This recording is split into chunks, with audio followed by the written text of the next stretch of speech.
السلام عليكم ورحمة الله. مرحبا بكم في القناة. كنتمنى تكونوا بألف خير وصحة وسلامة. في فيديو اليوم إن شاء الله نحضر معكم واحد العجينة اللي كنسميها أنا العجينة السحرية، لأنه بهاد العجينة تقدروا تخرجوا منها عدة أشكال من المعجنات والفطائر. كيف ما كتشوفوا أنا استخرجت منها أو عملت منها 4 أشكال من الفطائر.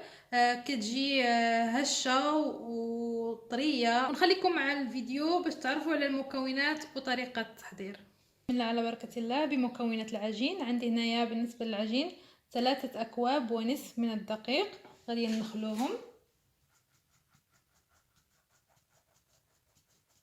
نصف كوب من الحليب باودر، رشة ملح، عندي هنا ملعقة من خميرة العجين أو خميرة الخبز، مع ملعقتين من السكر. ضفت عليهم القليل من الماء وخليتهم حتى تفاعلوا مع بعض. ربع كوب من الزيت الزيتون، ممكن تستخدموا زيت عادي.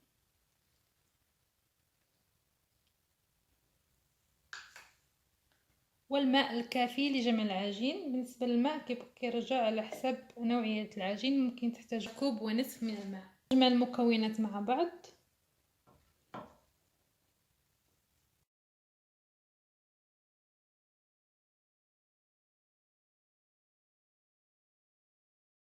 هذا هو شكل العجين من بعد ما كنجمعوها، كتحصلوا على عجينه ملساء. غادي ندلكوها مزيان، ندلكوها جيدا حتى هذا هو شكل العجين من بعد ما كندلكوها. كندهنوها قليل من الزيت وكنغطيو عليها وكنخليوها تخمر لمده 40 دقيقه. بالنسبه للحشوه اللي غنحشي بها المعجنات، عندي هنا واحد حبه بصله صغيره، كذلك حبه فلفل غنقطعهم على شكل مكعبات صغيره.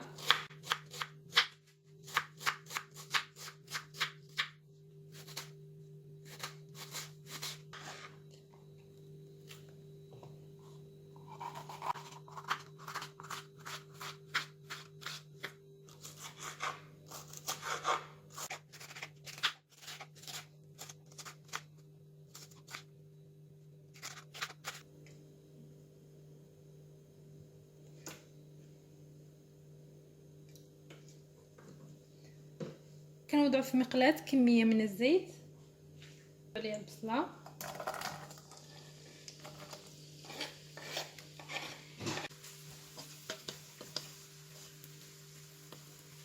الكفتة على البصل. بالنسبة لكمية الكفتة كتبقى راجعة ليكم. نزيد الفلفل حار، فلفل اخضر،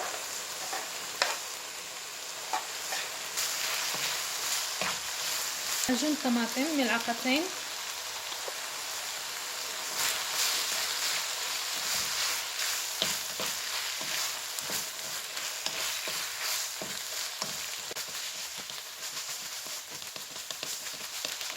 ملح،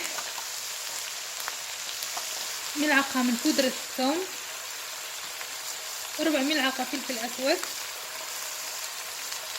نصف ملعقة بابريكا اي التحميرة، ونصف ملعقة من السودانية اي الفلفل احمر حار. حاليا نخليوها تنضج لمدة 5 دقائق. لما كتخمر لينا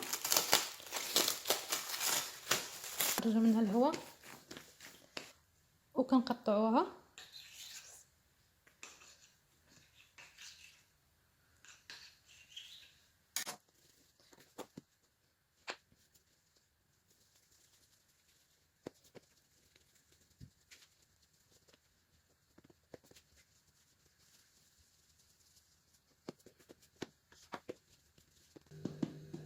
نبداو باول شكل.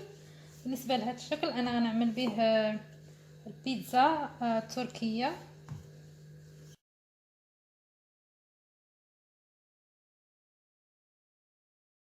نضعوا الحشوه اللي حضرنا من قبل وكنضغطوا عليه على هذا الشكل،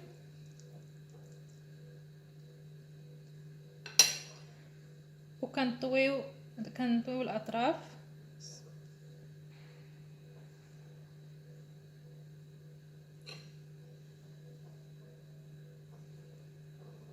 كنضغطوا عليها باش تغلق لينا.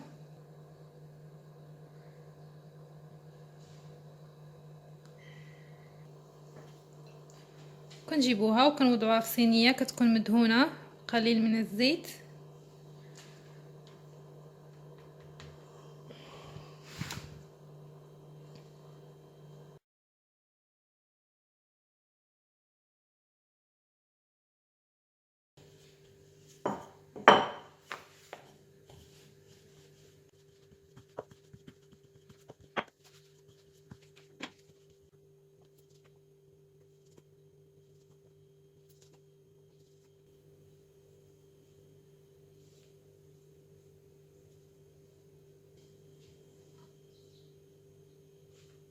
وهادو غنعملوهم بطبوق بيضات صغار.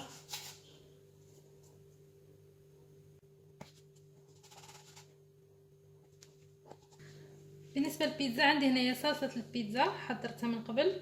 هي عباره عن طماطم محكوكه، زدت عليها ملعقه صغيره من الزعتر، ملعقتين من معجون ملعقه من السكر، ملعقه من معجون الطماطم، رشه ملح ورشه فلفل اسود، وملعقه صغيره من بودره الثوم.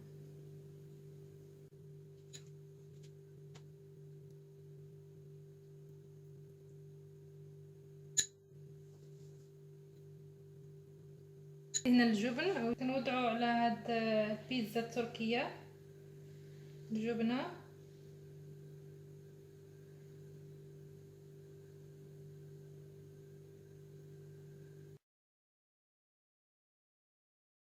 عندي هنا بيضه مخفوقه. بالنسبه لهاد هذه اضافه اختياريه كنوضعها هنايا على هاد بيتزا تركيه. كنزيد الجبن من فوق. الطون او التونه كنوضعها من فوق بيتزا. استخدم يدي لانهما صغيورين.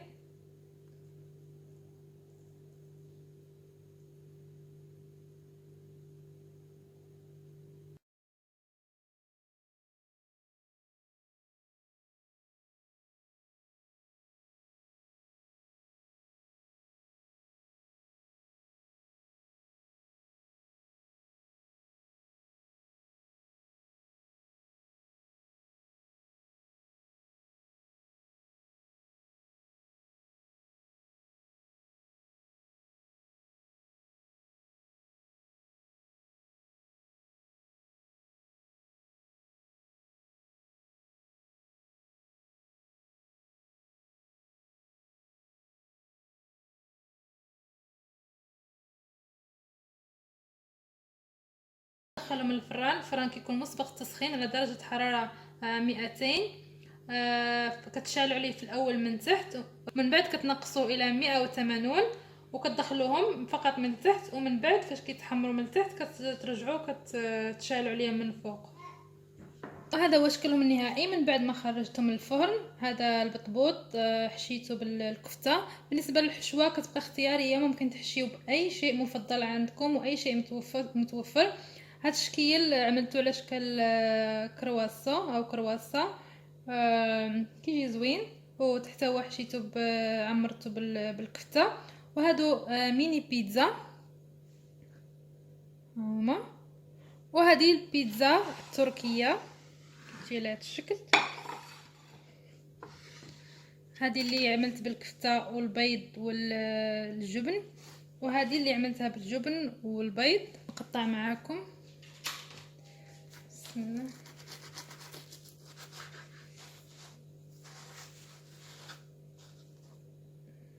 هذا شكلهم كيجيو هشين البنات طريين، يعني لداد كنتمنى تجربوهم وينالوا اعجابكم.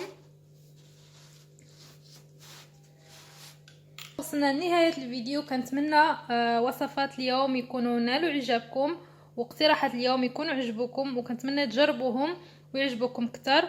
واذا كنتم اول مره كتشاهدوا القناه ما تنسوش الاشتراك في القناه وتفعيل الجرس باش توصلوا بكل ما هو جديد.